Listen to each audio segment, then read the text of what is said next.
चलो ये वीडियो में 4.3 और 4.4 तीसरा नावल और चौथा नावल करेंगे। चलो टाइम पास नहीं करने का। 4.3 around the world in 80 days. तो इसमें वो स्टोरी याद है कि नहीं? 80 डेज़ में उसको पूरे दिन का पूरे दुनिया का सफ़र तय करना रहता है। बीच में ऑब्स्टेकल्स आते हैं, उसका ट्रेन छूट जाता है। तो मेन कैरेक्टर का नाम क्या है? Phileas fog. तो उस चैप्टर है मेन टू मेन। इसमें जितनी भी एक्टिविटीज़ है वो करके ले लो पहले से। 2 सब क्वेश्चन आएगा इसमें भी सेम। इसमें भी कोई ऑब्जेक्टिव आपको मिलेगा नहीं। ऑब्जेक्टिव अगर आए भी तो भी वो ऑप्शंस वाले आएंगे जो लास्ट सेकंड वाले इसमें हम लोग ने किया था। पहला वाला जो रहेगा वो उसके ऊपर क्या रहेगा? Plot, structure, theme, setting, language, character के ऊपर देख लो। क्वेश्चन नंबर 1 है डिस्क्राइब, या तो बोलेगा, या तो एक्सप्लेन बोलेगा, या तो कंपेयर बोलेगा, या तो कॉन्ट्रास्ट दिखाओ, या तो नेम बताओ, या तो डिस्कस करो।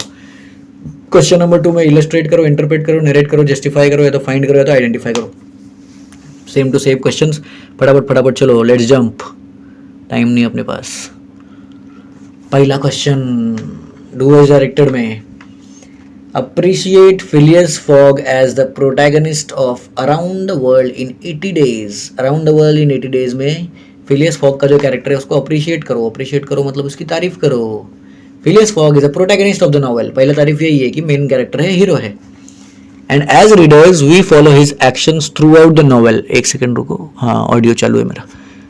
हाँ, तो हम लोग रीडर होने के नाते क्या करते हैं? उसके एक्शंस को फॉलो करते हैं कि क्या क्या कर रहा है हमारे लाइफ में, कैसे हम लोग चोरी कर सकते हैं, ये जो इसने किया, ये लीडरशिप कैसे सीख सकते हैं, क्या क्या सीखने को मिलता है। क्वालिटी क्या है उसका? इंटेलिजेंट है, तारीफ किया, अप्रिशिएट किया। रिजर्व्ड है, रिजर्व्ड है मतलब ज़्यादा बातचीत नहीं करता, ज़्यादा बड़बड़ नहीं करता। एंड मेथोडिकल, मेथोडिकल मतलब क्या? चीज़ों को सिस्टमेटिक तरीके से काम करने में बिलीव करता है, but without a taste for danger. उसको डेंजर, खतरा उठाना ज़्यादा पसंद नहीं है। पहले से बात किया, रिजर्व्ड है तो बहुत ज़्यादा पब्लिसिटी उसको नहीं चाहिए रहता है। As he accepts the wager for completing the world tour in 80 days he takes every possible moral action to make it happen. और प्लस वो क्या है? वो अपने बोलते हैं ना, ईमानदार भी है, जो अपने जबान का पक्का जिसको बोलते हैं। तो जब वो वेजर को एक्सेप्ट करता है, कोई चैलेंज करता है उसको कि 80 दिन में वर्ल्ड टूर पूरा ख़त्म करेगा, तो वो अपने हक में जितना कर सकता है अपने मॉरल एक्शंस को करता है। His character develops as the story proceed. जैसे जैसे कैरेक्टर आगे बढ़ता है, जैसे जैसे स्टोरी आगे बढ़ती है, उसका कैरेक्टर क्या होता है? डेवलप होते जाता है। वो और भी अच्छा इंसान और भी रिफाइन होते जाता है character. He is consider as an eccentric by most of his acquaintances. उसके आसपास जो भी रहते हैं उसको सब लोग ई सेंट्रिक मतलब खुदगर्ज, मीन, ऐसा सब लोग मानते हैं। All this changes as the plot develops. जैसे जैसे प्लॉट आगे बढ़ता है वैसे वैसे सब कुछ चेंज होता रहता है। लोगों का उसको लेके जो जजमेंट है, जो प्रिजुडिस है, जो धारणा है, वो धीरे धीरे चेंज होता रहता है। In the most challenging situations he remains cool as a cucumber. जो बहुत ज़्यादा चैलेंजिंग सिचुएशंस भी आता है उसके जर्नी में around the world in 80 days, उसमें वो एकदम शांत रहता है, बहुत ज़्यादा स्ट्रेस वगैरह कुछ भी लेता नहीं है। Even when he is arrested bye detective fix by mistakes he remains काम एंड एक्सेप्ट्स इट। तो एक और उसके साथ में ऐसा होता है कि वो वर्ल्ड टूर पे निकला है, बीच में उसको एक डिटेक्टिव अरेस्ट भी कर लेता है। उसका नाम रहता है डिटेक्टिव फिक्स। वो भी गलती से अरेस्ट करता है, उसने कुछ किया भी नहीं रहता है, लेकिन फिर भी उसका जो कैरेक्टर है फिलियस फॉग, वो एकदम शांत रहता है, कुछ ज़्यादा बोलता नहीं है। He is phlegmatic when it seems that he has almost lost the wager. Despite his kindness and love for Auda, he does not expect her to be with him, and it seems he has lost the wager. Towards the end, he wins the wager, and as a true hero of the novel. तो वो बहुत ही जब वो उसको पता चलता है कि वो उसने वेजर ऑलमोस्ट लूज कर दिया है, तो वो फ्लिगमेटिक हो जाता है। फ्लिगमेटिक हो जाता है, क्या हो जाता है पता नहीं मेरे को क्या होता है फ्लिगमेटिक। को देखने दो क्या है फ्लिगमेटिक। कटी गेला गूगल, एक सेकंड। अभी कीबोर्ड कब आएगा? अरे फ्लीग स्पेलिंग क्या है? HLEGMATIC। फ्लिगमेटिक एंड अनइमोशनल एंड स्टोइकली काम डिस्पोजिशन। तो जिस टाइम पे उसको लगता है कि पूरा हारने वाले, सब लोग परेशान रहते हैं, उसके दोस्त लोग, उसका जो एक साथ में साथी रहता है वो भी बोलते हैं कि अरे अरे अभी हार जाएंगे, तो भी उस टाइम पे वो एकदम शांत रहता है। उसको ऐसा लगता है कुछ फर्क ही नहीं पड़ रहा है, हाँ, इनडिफरेंट। तो वैसा रहता है। Despite his kindness and love for Aouda, वो औदा करके एक लेडी रहती है, उसको बहुत ज़्यादा हेल्प करता है और उससे प्यार भी करता है, उसके साथ में उसको लव हो जाता है। फिर भी वो उससे कुछ एक्सपेक्ट नहीं करता है और ये नहीं चाहता कि वो उसके साथ में रहे, भले ही वो उससे प्यार करता है तो भी। और ऐसा लगता है, सबको ऐसा लगता है पूरी स्टोरी खत्म होते होते कि वो पक्का वो बेट हार गया है, वो वेजर हार गया है। लेकिन एंड में जब वो वहाँ पे पहुँचता है तो एंड मोमेंट में मालूम चलता है कि उसने वेजर जीत लिया है, और फिर पता चलता है कि वो नॉवेल का ट्रू हीरो है और आखिरकार में बन गया। तो इतना तारीफ किया, ये बताया। फिर उसके बाद next, discuss the central idea of the given extract of the novel around the world in 80 days. उसका सेंट्रल आइडिया क्या है, पूरे नॉवल का सेंट्रल आइडिया क्या है वो बताने का है। सेंट्रल आइडिया मतलब क्या है, उसका पॉइंट क्या है नॉवल का। तो आंसर देखो, the central idea of the given extract is how Fogg ultimately wins the bet even though there are unexpected delays and missed trains. बहुत सारे डिलेज होते हैं, उसको अरेस्ट कर लेते हैं, वो डिटेक्टिव फिक्स उसको अरेस्ट कर लेता है, लेकिन फिर भी इतना डिले होने के बाद और ट्रेन मिस करने के बाद भी फिर भी वो कैसे जीत जाता है। He had unknowingly gain a day when crossing the international date line. तो उसको पता नहीं था, लेकिन उसने एक दिन, एक 80 दिन का जो टाइम था उसमें एक दिन और उसने ऐड कर लिया था, क्योंकि उसने इंटरनेशनल डेट लाइन क्रॉस किया था और उसके पास डेडलाइन मीट करने के लिए टाइम था। उसके हिसाब से उसको लगा कि उसने डेडलाइन पार कर दिया और वो लेट हो गया है। लेकिन फाइनल स्टेटमेंट आता है जब वो सेंट्रल आइडिया आखिर में जब स्टोरी खत्म होती है, the final statement is that love and its attainment is more important than all the challenges and money in the world.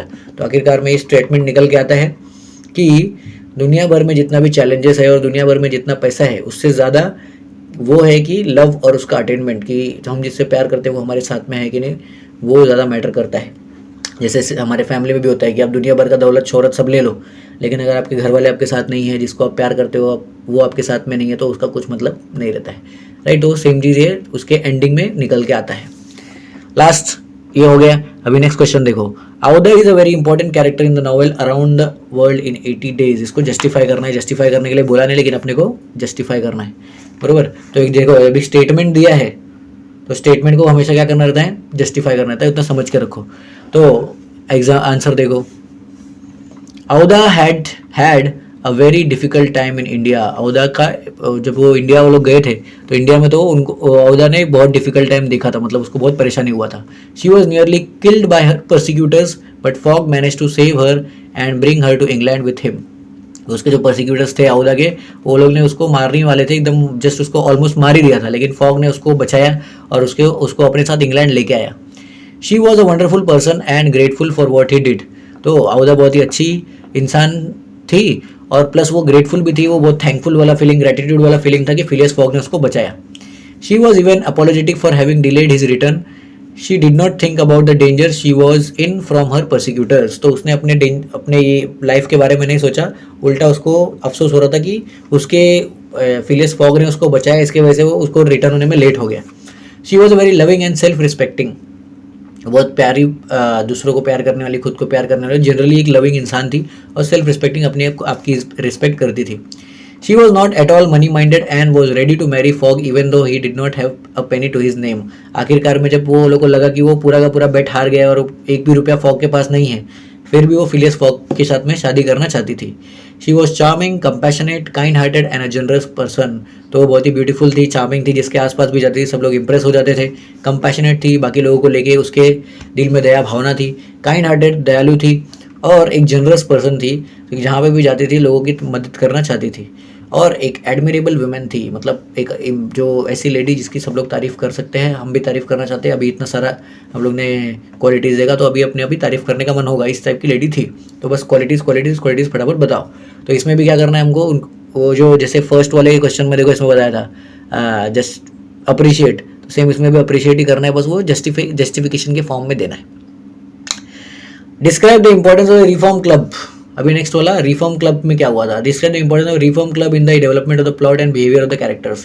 Character लोग का बिहेवियर कैसे चेंज हुआ, किसको क्या रोल मिला, कौन क्या काम कर रहा है, प्लस वो रिफॉर्म क्लब का इंपॉर्टेंस क्या है कि प्लॉट कैसे डेवलप करना है, उसके बारे में लाइट डालना है उसके ऊपर। Reform club is a place, reform club वो जगह है which Fogg frequented on a regular basis, जहाँ पे फिलियस फॉग रेगुलर बेसिस पे जाते थे रिफॉर्म क्लब में। It is at the reform club that Fogg gets involve in an argument over an article and where the wager with his fellow club members take place. ये वही जगह है reform club जहाँ पे एक article के ऊपर फिलियस फॉग का अपने बाकी लोगों के साथ में आर्ग्यूमेंट हो जाता है, और वो आर्ग्यूमेंट में वो वेजर निकल के आता है कि आप 80 दिन में पूरे दुनिया की सैर कर सकते हो कि नहीं, आप पूरे दुनिया को घूम सकते हो कि नहीं। वर्ल्ड टूर कर सकते हो कि नहीं.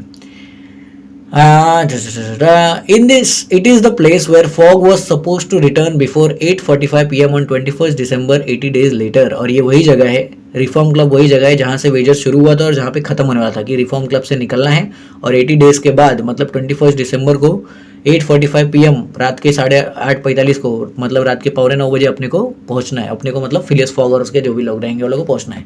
तो उसके ऊपर बेड भी था प्लस वहाँ पे वो जाता भी था, तो इसके लिए वो इंपॉर्टेंट जगह था. It is a place where his antagonists were waiting anxiously for him. ये वही जगह है जहाँ पे जो एंटागनिस्ट लोग थे जो कहानी में बहुत बड़ा रोल प्ले करते हैं, मतलब नेगेटिव कैरेक्टर लोग, वो भी उसके लिए एंशियसली वेट कर रहे थे कि आ पाएगा 80 दिन में वर्ल्ड टूर पूरा कर पाएगा कि नहीं.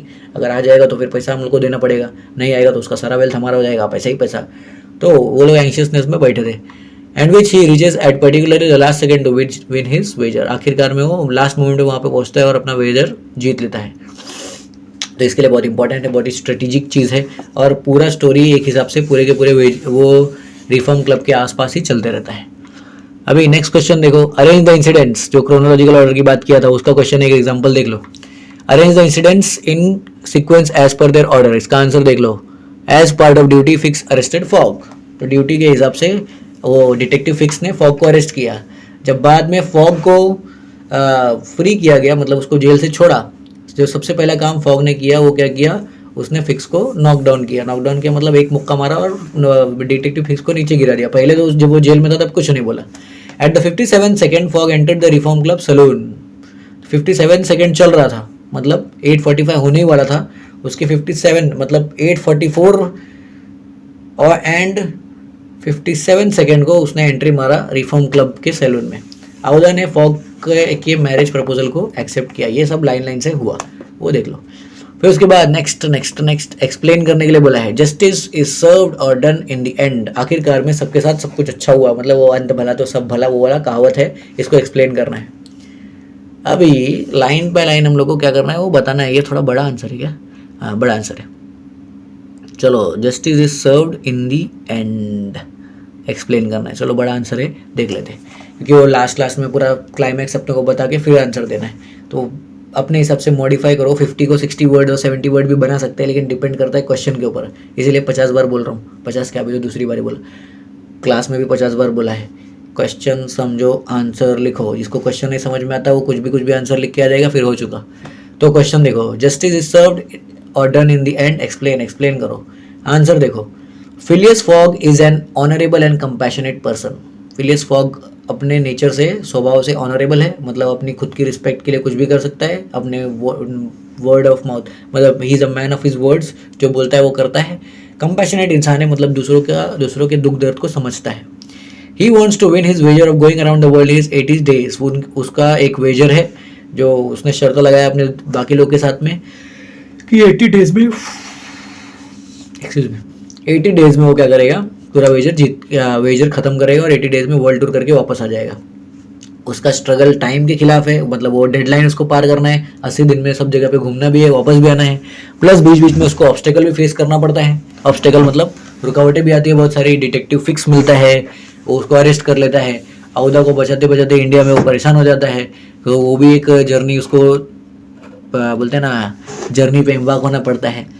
आखिरकार में जब वो लिवरपूल पहुंचता है और फिर वो लंदन जाने वाला होता है अपने वेजर को ख़त्म करने के लिए, तो उसको एक बैंक रॉबर समझ के डिटेक्टिव फिक्स क्या करता है, अरेस्ट कर लेता है. Through out is this ordeal fog is काम एंड अनशेकेबल. ये सब होता है लेकिन फॉग बिल्कुल भी ज़्यादा टेंशन लेता नहीं है, एकदम शांत रहता है और अनशेकेबल. ऐसा लगता है कि उसको कोई हिला नहीं सकता, कोई हरा नहीं सकता. Even though he thinks he has lost the wager, he does not blame anyone or lose he temper.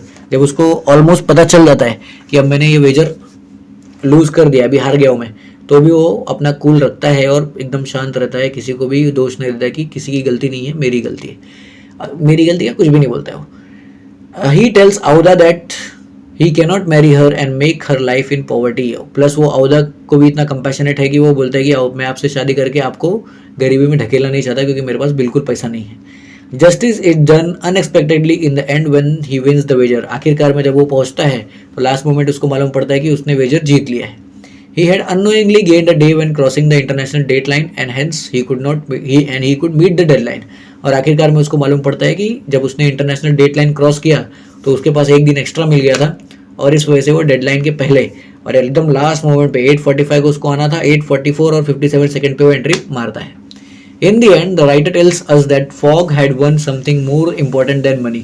आखिरकार में राइटर हमको बताता है कि फिलियस फॉग ने पैसे से ज़्यादा कुछ तो कमाया. क्या कमाया? ट्रैवल, पूरे दुनिया में ट्रैवल किया, प्लस उसने एक लेडी का दिल जीता, प्लस वो लेडी जिसने उसको ज़िंदगी भर खुश रखा और आखिरकार में जस्टिस मिला कि जो फिलियस फॉग है वो हमेशा शांत रहता था और ऑनरेबल रहता था, अपने बात पे कायम रहता था, तो इसके लिए उसको जस्टिस मिला.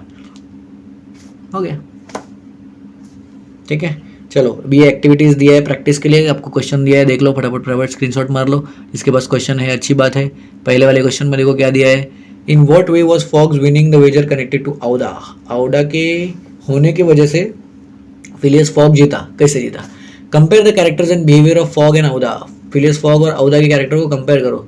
जहाँ जहाँ पे एग्जाम्पल देना है वहाँ पे भी एग्जाम्पल दो. सिमिलैरिटीज़ भी बताओ और कहीं कॉन्ट्रास्ट हो तो कॉन्ट्रास्ट भी बताओ. Note down the contrast in the behaviour of Passepartout before and after making his amazing discovery. Passepartout जो उसका दोस्त था, कंपेनियन था फिलियस फॉग का, उसके बिहेवियर में कॉन्ट्रास्ट दिखाओ. पहले उसका बिहेवियर कैसा था और बाद में उसका बिहेवियर कैसा था जो जब उसने वो अमेजिंग डिस्कवरी किया उसके बाद. अभी टेबल दिया, टेबल को फिल करना है, ये भी कर सकते हो, ये भी क्वेश्चन आता है. और justice is served and done in the and discuss. इसका तो आंसर अपने को यहाँ पे ही दिया है, वो अपन ने कर लिया है. वो पहले पीछे वीडियो रिवाइंड करके देख लो. वो हो गया क्वेश्चन नंबर 1. अभी क्वेश्चन नंबर 2 देखो.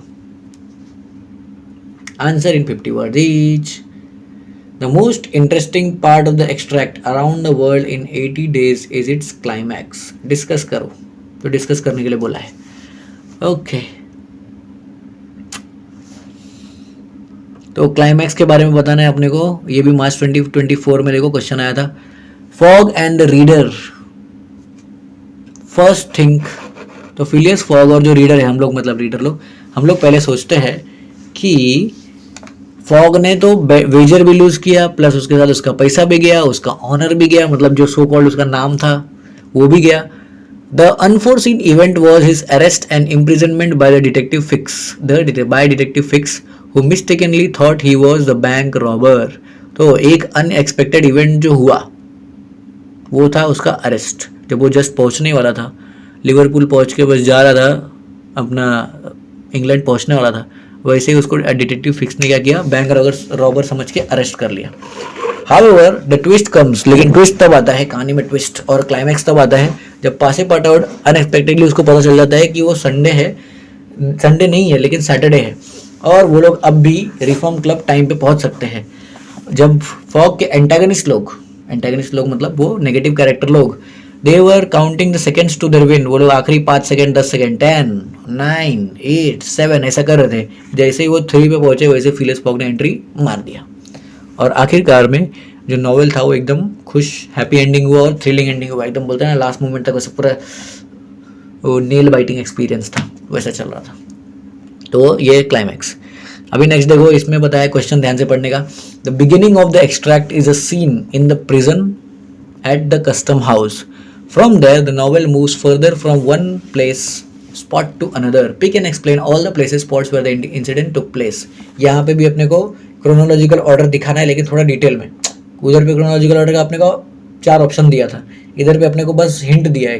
काय का क्रोनोलॉजिकल ऑर्डर दिखाना है अपने को, प्लेस या तो स्पॉट. तो पहले स्पॉट से दूसरे स्पॉट पे स्टोरी कैसे गया, दूसरे स्पॉट से तीसरे पे कैसा गया, वो स्पॉट्स अपने को बताना है. तो शुरुआत हुआ प्रिजन कस्टम हाउस में. वो डिटेक्टिव फिक्स ने फिलियस फॉग को अरेस्ट किया था. फॉग और उसके कंपेनियंस लिवरपूल जाते हैं स्टेशन, ताकि वो लंदन के लिए ट्रेन ले सके, जहाँ पे फॉग रहता है, और रिफॉर्म क्लब वहीं पे है लंदन में ही. जब वो लंदन पहुँचते हैं तो उनको लगता है कि वो लोग ने वेजर लूज कर दिया, मतलब वो लोग हार गए हैं. फिर वो उनके घर पे जाते हैं, किसके, सेविल रो में फिलियस फॉग के घर पे जाते हैं. नेक्स्ट लोकेशन है प्रीचर का हाउस, प्रीचर का घर, जहाँ पे पासेपाटाउट जाता है और फिलियस फॉग की वेडिंग के लिए अरेंजमेंट करता है. और लास्ट लोकेशन रिफॉर्म क्लब है, जहाँ पे लास्ट मोमेंट पे फॉग पहुँचता है और अपना वेजर जीत लेता है. तो 4-5 लोकेशन है. फिर से देखो, पहला कौन सा, कस्टम हाउस का प्रिजन, दूसरा कौन सा, लिवरपूल स्टेशन, तीसरा कौन सा, रिफॉर्म क्लब, और फिर चौथा लंदन पहुँचने के बाद वो लोग पहुँचते हैं सेविल रो में, उसके रेसिडेंस पे जाते हैं. रेसिडेंस मतलब घर पे जाते हैं, और उसके घर पे जाने के बाद नेक्स्ट लोकेशन है वो प्रीस्ट का घर, और प्रीस्ट के घर के बाद से जब उसको मालूम पड़ता है अचानक से कि ये ऐसा ऐसा हुआ है, एक दिन पहले हम लोग आ गए हैं, जब डेट उसको मालूम पड़ता है, फिर उसके बाद वो लोग फिर से जाते हैं वापस रिफॉर्म क्लब में, और रिफॉर्म क्लब में कहानी ख़त्म। नेक्स्ट डिस्कस करना है, discuss time as the theme of extract given in the novel around the world in 80 days. तो मोस्टली थीम जो दिया है वो टाइम के ऊपर दिया है, क्योंकि around the world in 80 days, 80 days में पूरा का पूरा सफ़र ख़त्म करना है, कट टू कट, तो वो टाइम का थीम है, उसको डिस्कस करना है। आंसर देखो, Phileas Fogg has to go around the world in 80 days if he has to win the wager. अगर उसको वेजर जीतना है तो कितने दिन में पूरा का पूरा रास्ता ख़त्म करना पड़ेगा? 80 दिन में। As he and his companion struggle to do this, time foils their plans in many cases. जैसे जैसे वो लोग अपने रास्ते पे आगे बढ़ते हैं और बीच बीच में ऑब्स्टेकल्स भी आते हैं, बीच बीच में बार बार वो लोगों को टाइम का कंस्ट्रेंट दिखते रहता है। Fogg gets arrested for no fault and of his end loses precious time. Plus time का कंस्ट्रेंट तो है ही, अपने गले पे तलवार लटक रहा है, 80 डेज, साथ साथ में क्या हो गया, अभी बीच में फॉग को अरेस्ट भी कर लिया जाता है और अपना वो प्रेशियस टाइम, जो टाइम उसके पास बिल्कुल नहीं है, वो लूज कर देता है। However in the end Fogg wins the bet with seconds to spare as he gain a day when crossing the international date line. तो आखिरकार में मालूम पड़ता है कि वो टाइम का फैक्टर उसके काम आया, क्योंकि इंटरनेशनल डेट लाइन के हिसाब से उसको एक दिन और मिल गया। His journey through the time zones had gained him a day. The ultimate message is that no one can control time. Time moves on relentlessly and humans are at its mercy. तो last में एक message दिया है, अपने को भी वो message दे के ख़त्म करोगे तो अच्छा है। तो उसकी जर्नी टाइम जोन की वजह से उसको एक दिन और मिला, और अल्टीमेट मैसेज मिलता है वो, क्योंकि हम लोग को थीम के बारे में बात करना है, तो अल्टीमेट मैसेज लास्ट में दिया है कि टाइम को कोई कंट्रोल नहीं कर सकता, और टाइम रिलेंटलेसली बिना रुके फटाफट आगे बढ़ते रहता है, और इंसान लोग को टाइम के बेस पे चलना पड़ता है, टाइम वो लोग के हिसाब से चलता नहीं। चलो number 4, interpret the following quote in the light of the extract of the novel around the world in 80 days. अभी एक्सट्रैक्ट के हिसाब से आप क्या करो, कोट को बताओ और कोट को इंटरप्रेट करो कि इस कोट का आपके नॉवेल के एक्सट्रैक्ट के साथ में क्या संबंध है। कौन सा कोट है? देखो, quitters never win and winners never quit. मतलब जो क्विट करता है, जो हार मानते हैं, वो कभी जीतते नहीं हैं, और जो जीतते हैं वो कभी हार नहीं मानते। तो इसका हमारे एक्सट्रैक्ट से क्या संबंध है वो बताना है अपने को। Even though Fogg loses time due to being wrongly arrested and imprisoned, he makes every effort to reach London on time. तो सबसे पहला वो बताया कि कौन सबसे ज़्यादा हार नहीं मानता है, फिलियस फॉग। तो क्योंकि वो टाइम लूज कर देता है, फिर भी वो बहुत ज़्यादा मेहनत करता है कि वो लंदन टाइम पे पहुँचे। He arranges a special train from Liverpool से वो एक स्पेशल ट्रेन को अरेंज करता है कि यहाँ से डायरेक्ट अपन पहुँच जाएंगे। लेकिन थोड़ा भी उसको ऐसा लगता है कि ये हारने का चांस है, फिर भी वो हार नहीं मानता है। और बाद में जब पासे पाडोट को पता चलता है कि वो सैटरडे और संडे नहीं है, और फिर भी एक चांस है जीतने का, तो फॉग सब कुछ साइड में रख के फिर से रिफॉर्म क्लब की तरफ निकल पड़ता है। और उसको जैसे ही एक चांस दिखता है कि अभी भी जीत सकते हैं, सब कुछ छोड़ के, उसका शादी होने वाला रहता है, वो सब कुछ छोड़ के बोलता है चलो रिफॉर्म क्लब। और जितना भी ऑब्स्टेकल आया, आखिरकार में वो विनर बन के बाहर निकलता है, और लास्ट में वो सब जीत लेता है। उसको बेट भी जीतने को मौका मिलता है, और उसको एक अच्छी वुमेन का प्यार भी जीतने का मौका मिलता है। तो बहुत अच्छा है। तो फिलियस फॉग के कहानी से पे ही वो इंटरप्रेट होता है, winners never quit and quitters never win.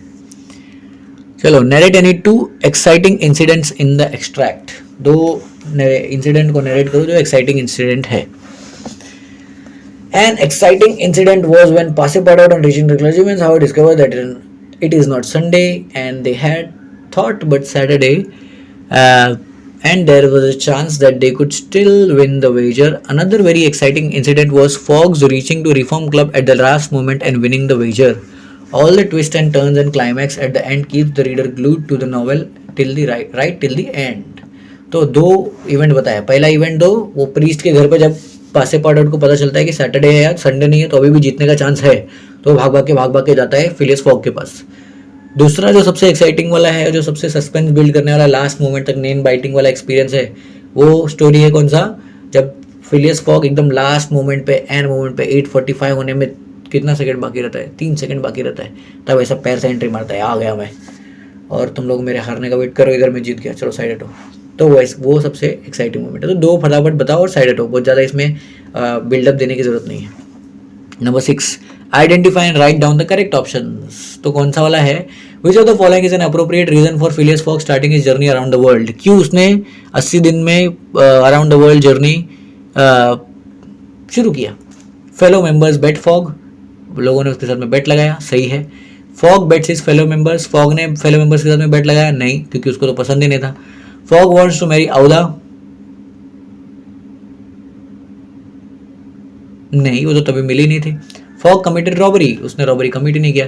तो फर्स्ट और सेकंड, क्योंकि वो लोग ने उसके साथ में बेट लगाया, लोग ने इसने वो लोग के साथ में बेट लगाया। Which one among the following is not a major character of the extract? James Strand, Jean Passepartout, Aouda और फिलियस फॉग, तीनों भी मेन कैरेक्टर्स कौन है? ए, बी और डी वाले। तो जेम्स स्ट्रैंड नहीं रहेगा, वो बाहर हो गया, तो ऑड मैन आउट वाला। Which of the following is not used as a means of transport in the extract? Elephant, horse, train, steamer, कौन सा वाला है? वो आप सोचो, मेरे को नहीं पता। Next, which of the following place is or are not mentioned in the extract? कौन सा वाला नहीं दिया है? तो वो चेक करो। तीसरे वाले में हॉर्स है और चौथे वाले में इलाहाबाद। चलो ये वाला खत्म हो गया। अभी अपना sign of 4, the sign of 4, चौथा वाला नॉवेल, फोर्थ वाला novel, the sign of 4। Time है अपने पास 26 मिनट्स। फोर्थ वाला करना है कि नहीं? चलो कर लेते। इसमें भी सेम आपको 4.4 के सब एक्टिविटीज देखने हैं, उसके हिसाब से काम करो। और question same to same 2 question आएंगे।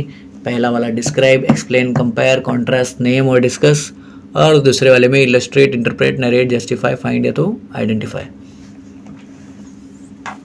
तो इसमें भी प्रैक्टिस क्वेश्चन है।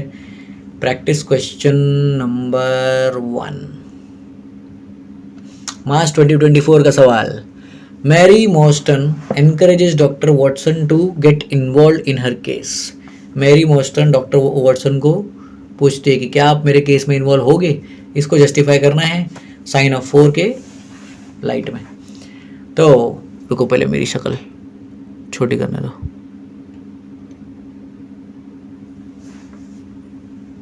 ये साइड आ सकता हूँ क्या मैं? यहाँ पे भी छोटा ही रहना पड़ेगा, इसको ही छोटा कर देते।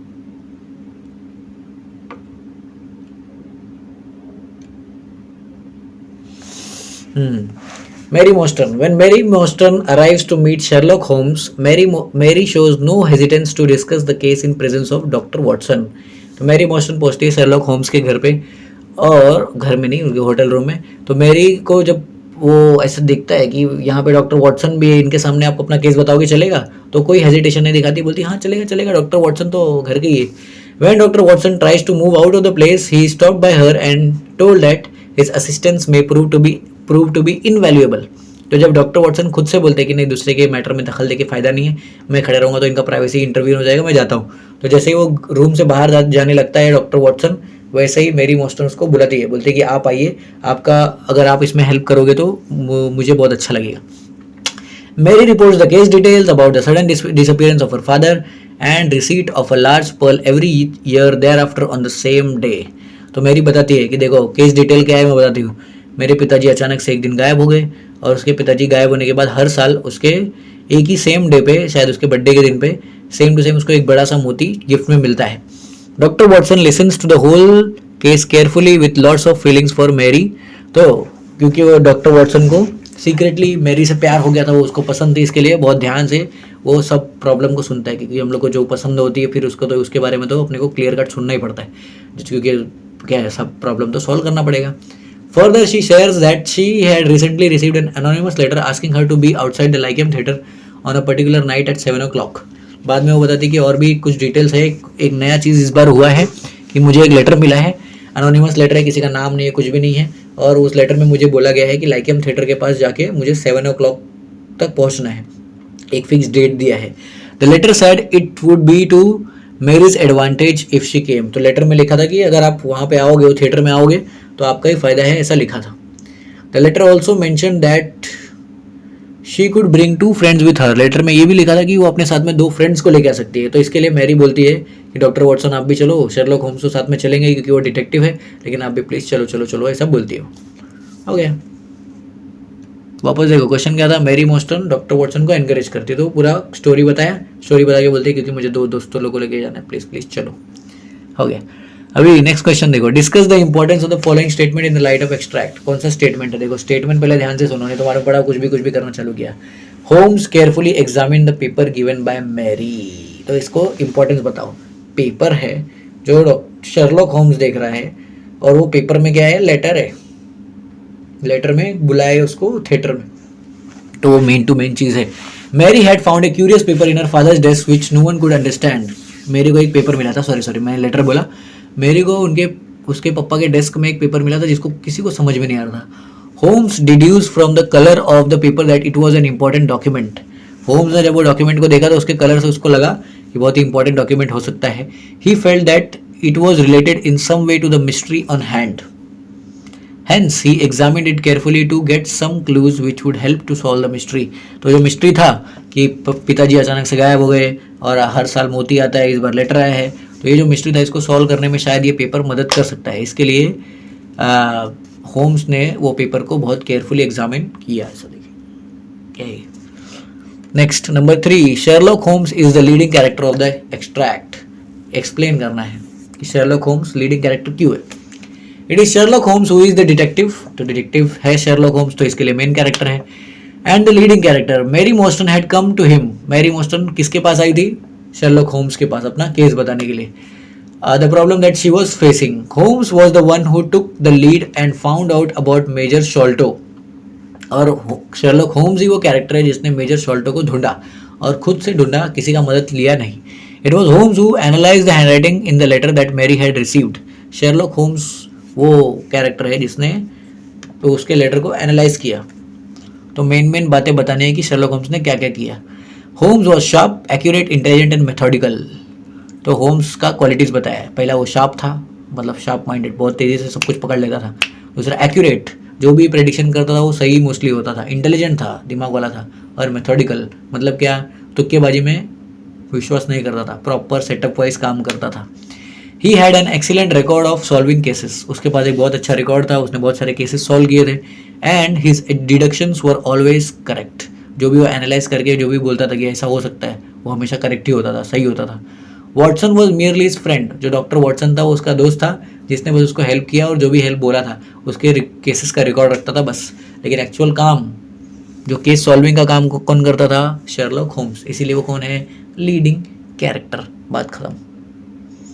Who said the following words? To whom and why? You are really an automaton, a calculating machine. तो ये किसने बोला और क्यों बोला और किसने बोला, किसको बोला? These words were said by Watson. ये भी क्वेश्चन आता है, किसने बोला, क्यों बोला, किसको बोला, तीनों भी आता है। तो किसने बोला था, ये वाला जो वर्ड्स है, you are really an automation या automaton, a calculating machine. These words were said by Watson to Holmes when Mary Morstan had left after discussing her case. तो मैरी मोस्टन जब अपना केस बता के गई तो डॉक्टर वॉटसन ने बोला था शेरलॉक होम्स को कि आप एक कैलकुलेटिंग मशीन की तरह हो। Watson's approach to the client is different from Holmes. Watson client को होम्स से बिल्कुल अलग नज़रिए से देखते हैं। Watson is attracted to her and full of admiration for her. जो क्लाइंट थी डॉक्टर मैरी मोस्टन, ये डॉक्टर वॉटसन उसके ऊपर पूरा का पूरा लट्टू हो गया था। ये वो बिल्कुल पसंद आ गई थी वो, और जो भी बातें करता था कि अरे वो पूरा एडमिरेशन के साथ में कि देखो देखो मैं तो मैरी मोस्टन के बारे में बात कर रहा हूँ। When he voices his admiration, Holmes, who is focusing on the problem, says without any face of enthusiasm that he had not noticed if she is attractive or not. तो जब वो एडमिरेशन में बताता है कि देखो देखो कितनी सुंदर लेडी थी, कितना अच्छे से अपना प्रॉब्लम बताई गई, कि उसकी आवाज़ तो एकदम कोयल जैसी थी, ये वो ऐसा वैसा, तो होम्स तो बिल्कुल ही वो प्रॉब्लम पे फोकस था। उसने बोला कि मैंने ध्यान ही नहीं दिया कि वो अट्रैक्टिव है कि नहीं, मैंने बस उसका केस सुना और उसको जाने दिया, तुम्हारे तरह मैं उसके पीछे पागल नहीं हो गया। Watson is indignant and calls him a calculating machine. तो जब वो वॉटसन देखता है और वो सुनता है कि शर्लॉक होम्स ने उसके ब्यूटी के ऊपर बिल्कुल ध्यान नहीं दिया, उसके आवाज़ के ऊपर बिल्कुल ध्यान नहीं दिया, उसके बिहेवियर के ऊपर ध्यान नहीं दिया, उसके स्वीट बिहेवियर के ऊपर ध्यान नहीं दिया, तो उसको बोलता है बस तुम एक मशीन की तरह हो, तुम्हारे अंदर इमोशंस नहीं है, ऐसा डॉक्टर वॉटसन बोलता है। चलो अंडमान निकोबार अंडमान आइलैंड्स की इंपॉर्टेंस बताना है, right, the importance of Andaman islands. Jonathan Small was arrested and imprisoned in the Andaman Islands for the robbery of Agra treasure. तो अंडमान आइलैंड्स में जेल है, कौन सा जेल हो, सेलुलर जेल, याद है, पड़ा रहेगा। तो सेलुलर जेल है, वहाँ पे जॉनथन स्मॉल को रखा गया था क्योंकि आगरा ट्रेजर के ऊपर उसने हाथ डाला था। 20 साल के बाद, after 20 years, Small made a deal with John Sholto and Arthur Morstan who were the prison guards. तो 20 साल के बाद जॉन शॉल्टो के साथ में, आर्थर मॉस्टन के साथ में एक छोटा सा डील किया इसने, चोर ने, क्या नाम था चोर का, जॉनथन स्मॉल ने। और आर्थर मॉस्टन मतलब किसके पापा, मेरी मॉस्टन के पापा। ये लोग दोनों प्रिजन गार्ड्स थे, जॉन शॉल्टो और Arthur Morstan. Sholto would recover the treasure and in return send a boat to pick up Small and the 6। तो प्लान क्या था ये लोग का कि शॉल्टो जो है वो दूसरा वाला प्रिजन गार्ड, वो क्या करेगा, ट्रेजर को रिकवर करेगा, जहाँ से खजाना है उसको निकालेगा, और बदले में एक बोट भेजेगा जो कि जोनाथन स्मॉल मतलब वो कैदी के लिए आएगी और वो फिर वहाँ से भाग सकता है। Sholto double cross both Morstan and Small and stole the treasure for himself. बाद में शॉल्टो ने दोनों को धोखा दिया, मॉस्टन को भी धोखा दिया और जोनाथन स्मॉल को भी धोखा दिया। ना मॉस्टन को उसके खजाने का हिस्सा दिया, ना ही जोनाथन स्मॉल के लिए वो बोट भेजा, और खुद ही उसने सोचा कि मैं पूरा का पूरा ट्रेजर रख लेता हूँ, भाड़ में गए दोनों। Small vowed vengeance and 4 years later escaped from the Andaman Islands with an islander named Tonga after they both killed a prison guard. तो बाद में स्मॉल समझ गया कि अभी ये मेरे लिए कुछ होने वाला नहीं, तो मेरे को दूसरा रास्ता निकालना पड़ेगा। तो इसके लिए उसने और एक आइलैंडर था जिसका नाम था टोंगा के साथ में मिलके एक प्रिजन गार्ड को मारा मतलब उसकी जान ले ली, और फिर उसके बाद क्या किया, वहाँ से भाग गया प्रिजन से। अभी क्वेश्चन दिया, देखो क्वेश्चन फटाफट स्क्रीनशॉट ले लो, उसके हिसाब से आप लोग अपने हिसाब से आंसर ढूंढ लेना। ये आपके पास कंप्लीट द वेब डायग्राम है, फिर उसके बाद कंप्लीट द टेबल है, डिस्कस द इम्पोर्टेंस है, ये हो गया क्वेश्चन नंबर 1 नॉवेल नंबर 4 का। अभी question number 2, illustrate, interpret, narrate, justify, find और आइडेंटिफाई। तो इसमें देखो क्वेश्चन नंबर 1, इसमें क्या करना है, डिस्कस करना है। The most interesting part of the extract around the world in 80 days is it's climax. ये इधर क्यों आया, यहाँ पे नहीं आना चाहिए। अच्छा ये PDF का प्रॉब्लम, मेरा कुछ नहीं हुआ। Find the reasons following and complete the sentences. ये कंप्लीट द सेंटेंसेस भी मिल सकता है, ये भी देख लो कि आपको बस वहाँ से याद करके लिखना रहेगा, ऐसा नहीं कि आपको पैसेज मिलेगा, याद करके लिखना रहेगा। Holmes is always one step ahead of Dr. Watson in solving cases. Elucidate क्या होता है, एक सेकंड रुको, फिर हैंग हुए। Elucidate, मेक समथिंग क्लियर या एक्सप्लेन करने का दूसरा वर्ड है elucidate। तो एक्सप्लेन करने के लिए ही बोलेगा, लेकिन वो वर्ड दूसरा देख लो, elucidate मतलब एक्सप्लेन करने का। वॉटसन इज इमोशनल, तो वापस एक स्टेटमेंट देखो कौन सा वाला एक्सप्लेन करना है अपने को। होम्स हमेशा एक स्टेप अहेड होता है डॉक्टर वॉटसन के सॉल्विंग केसेस। केस सॉल्व करते टाइम पे पहला नंबर, सबसे पहला लीड कौन लेके आता है, शर्लॉक होम्स। दूसरे नंबर पे बाद में वॉटसन आता है, वो ढूंढ के लेके आता है, देखो देखो देखो मिल गया। जैसे वो कूली नंबर 1 में वो लास्ट में वो आता है और बोलता है देखो देखो ये कुंवर नहीं ये कूली है, लेकिन वो उसको एक फटका फट करके पड़ता है, तो समझ लो वो डॉक्टर वॉटसन है। डॉक्टर वॉटसन हमेशा पीछे रहता है और होम्स हमेशा एक कदम आगे रहता है। क्यों होता है ऐसा, एक्सप्लेन करो। वॉटसन इज इमोशनल, वॉटसन जो है वो इमोशनल है। जैसे अभी हम लोग ने बात किया था, वो मेरी मॉस्टन को लेके इमोशनल हो गया कि देखो देखो कितनी सुंदर महिला है। वो सिंपल है और ट्रस्टफुल है, दूसरों के ऊपर भरोसा कर लेता है। लेकिन होम्स जो है वो शार्प है मतलब शातिर दिमाग, ऑब्जेक्टिव है, कभी भी सब्जेक्टिव अप्रोच नहीं लगता, वो हमेशा दिमाग से सोचता है, कभी भी दिल से नहीं सोचता। और वो मेथोडिकल है, मेथड्स पे भरोसा करता है। वो बोलता है मैं अपने दिमाग की सुनूंगा, दिल की सुनूंगा ही नहीं, जो मेथड मैंने बनाया उसके हिसाब से चलूंगा। Holmes is also analytical and notices the little details which give him clues to solving a case. Holmes analytical भी है, एनालाइज करता है चीज़ों को और छोटी छोटी डिटेल्स को नोटिस करता है, जिसके वजह से एक केस सॉल्व करने में उसको मदद मिलता है। वॉटसन तो ये सब नहीं करता है और इसीलिए हमेशा वो गलत ट्रैक पे जाता है और कभी भी सही चीज़ वो उसको मिलती नहीं। Holmes is the real detective. जो वॉटसन है वो तो उसका हेल्प करने वाले के लिए उसका दोस्त है, लेकिन शर्लॉक होम्स रियल डिटेक्टिव है। जब वॉटसन क्या करता है, बाकी चीज़ों में फंसा रहता है और वो बस एक दोस्त और कंपेनियन ही है, वो कितना भी कोशिश कर ले लेकिन वो एक्चुअल में तो हेल्प करता ही है। होम्स हमेशा उससे आगे रहता है और ऐसे ऐसे केसेस सॉल्व कर लेता है जो वॉटसन ने कभी आज तक सुना भी नहीं रहेगा। तो शांति से वॉटसन बस ट्राई करने की कोशिश करता है, लेकिन असल डिटेक्टिव कौन? Sherlock Holmes. असल दिमाग वाला कौन? Sherlock Holmes. सबसे शार्प कौन? Sherlock Holmes. सबसे ज़्यादा ऑब्जेक्टिव कौन? Sherlock Holmes. ऑब्जेक्टिव का मतलब जो ऑब्जेक्टिव अप्रोच रखता है, दिमाग से सोचता है, दिल से नहीं सोचता है। ऑब्जेक्टिव मतलब तुम लोग क्वेश्चन मत समझो। हाँ, नेक्स्ट नंबर 5, क्वेश्चन नंबर 5 देखो। Identify and write down the names of places cities in India and England connected to the following. इसमें क्या है, आपको ऑप्शन दिया है, उसके हिसाब से आपको सॉल्व करना है। तो ये भी आएगा तो ये अच्छी बात है, इसमें ज़्यादा लिखना नहीं पड़ेगा, बस देखते जाना है, करते जाना है। चलो फटाफट इसमें देख लो क्या है अपना आंसर्स दिया देखो। Major Sholto and Captain Morstan were station here, कहाँ पे? And in charge of the troops. Major Sholto और कैप्टन मॉर्स्टन ये दोनों लोग को का ड्यूटी लगा था इधर पे। किधर ड्यूटी लगा था? अभी हम लोग ने बात किया था कि जोनाथन स्मॉल जिस जेल में था वो दो लोग के साथ में उसने सेटिंग किया था, दोनों भी प्रिजन गार्ड्स थे। पहला मेजर सॉल्टो, दूसरा कैप्टन मॉर्स्टन। तो कहाँ पे थे वो लोग? अंडमान आइलैंड्स में। नेक्स्ट वाला, the resident of Sherlock homes and doctor Watson, कहाँ पे रहते हैं वो लोग? बेकर स्ट्रीट पे, जहाँ पे मेरी मॉर्स्टन उनको मिलने के लिए आई थी। Jonathan Small was a gate keeper at a fortress here when he was forced to be an accomplice in the theft of राजा's jewels। तो राजा के ज्वेल्स की चोरी में उसका नाम आया था, इसके लिए उसको कहाँ पे रखा गया था? आगरा में। This is the place Mary's father stays at when he comes to London. जब लंदन आते हैं मैरी के फादर जो, तो कहाँ रहते हैं? लंघम होटल, बराबर। तो ये एक्टिविटीज फॉर प्रैक्टिस देख लो, प्रैक्टिस के लिए दिया है answer the following questions in about 50 words. Find reasons के लिए क्वेश्चन दिया है, इसका स्क्रीनशॉट ले लो। Identify and write down the names of places दिया है, इसका भी ले लो। पिछले साल का ही है शायद ये, पिछले साल का है? नहीं, पिछले साल का नहीं, पर पिछले साल इसके ऊपर अपने को क्वेश्चन आए थे। ठीक है, तो नॉवेल में जो टाइप के क्वेश्चन आएंगे वो सब हम लोग ने प्रैक्टिस कर लिया है। प्रैक्टिस नहीं किया वो कि नहीं किया वो आप लोग के ऊपर है, मैंने एक्सप्लेन करके दे दिया है। चलो बाय बाय।